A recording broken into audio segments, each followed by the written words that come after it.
The court of Louis XIV, the Sun King of France, was the envy of the world. In the late 17th century, the Palace of Versailles was the glittering epicenter of power, culture, and fashion. It was a golden world of lavish balls, brilliant art, and absolute monarchy, all revolving around a king who saw himself as a living god on earth. But beneath the polished marble floors and behind the gold-leafed mirrors, a darker world festered. A world of whispers, of bitter rivalries, of desperate ambition, and of secret, deadly remedies. In 1676, a noblewoman, the Marquise de Brinvilliers, was put on trial. The accusations were horrific. It was discovered that she, along with her lover, had systematically poisoned her own father. Her clientele was a who's who of Parisian society. But she offered much more than glimpses into the future.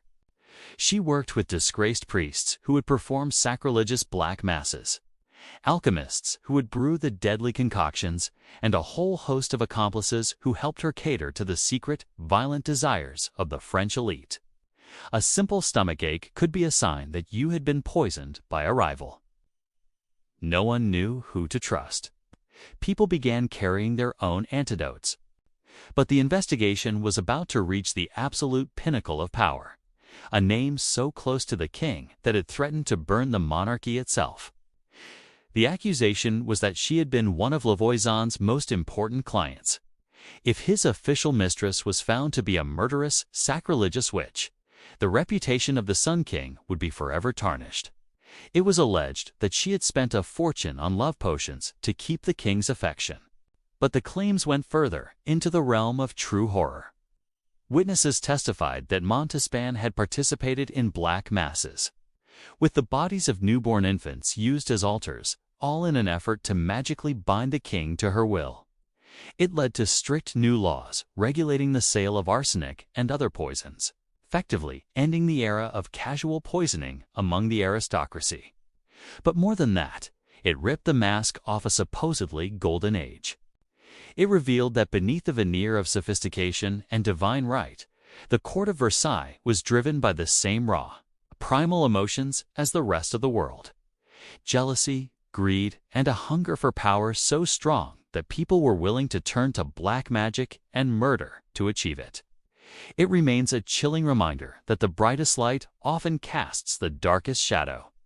And most damningly, it was suggested that she had attempted to poison a new, younger rival for the king's affection. That name was Athénée de Montespan, the king's official and most powerful mistress. The glittering court of the Sun King had become a place of fear.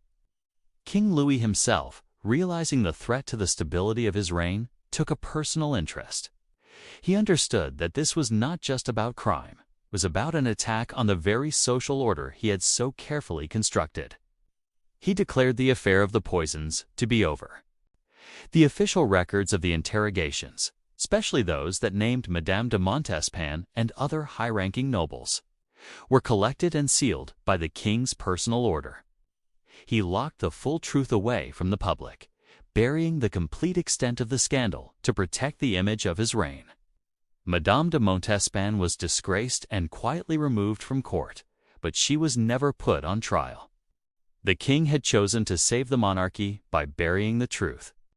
He chose a path of ruthless damage control. Dozens of other nobles and fortune-tellers were imprisoned for life or exiled from France.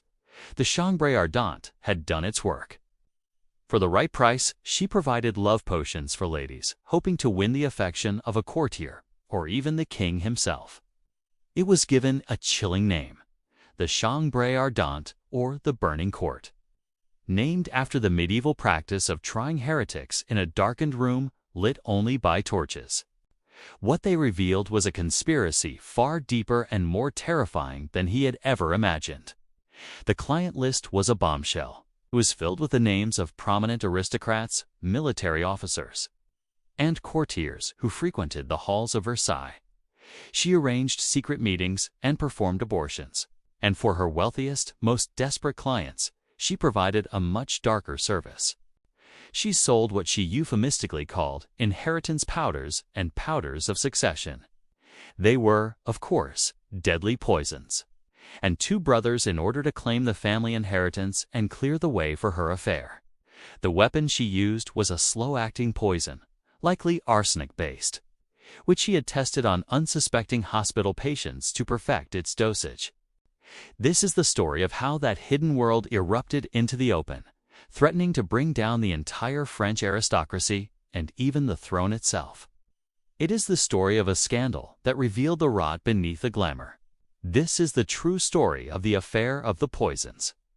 Our story does not begin at the palace, but with a crime of passion and greed.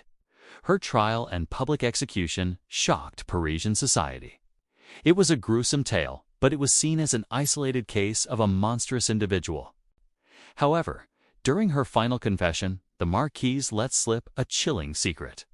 She hinted that she was not alone, that there were many others like her in Paris, and that the knowledge of poisons was far more widespread than anyone dared to imagine. She had planted a seed of fear, and a brilliant, determined policeman was about to watch it grow. His name was Nicolas de la Reynie, the chief of police for Paris. He was a man of logic and early scientific reasoning, a modern mind in a world still thick with superstition. Troubled by the Marquise's confession, he began a quiet, methodical investigation into the Parisian underworld. He focused his attention on the city's fortune-tellers, midwives, and alchemists, the people who operated in the gray areas of society, offering services that the church and state condemned. Through his network of informants, one name kept coming up again and again: Catherine Montvoisin, a woman known throughout Paris simply as La Voisin.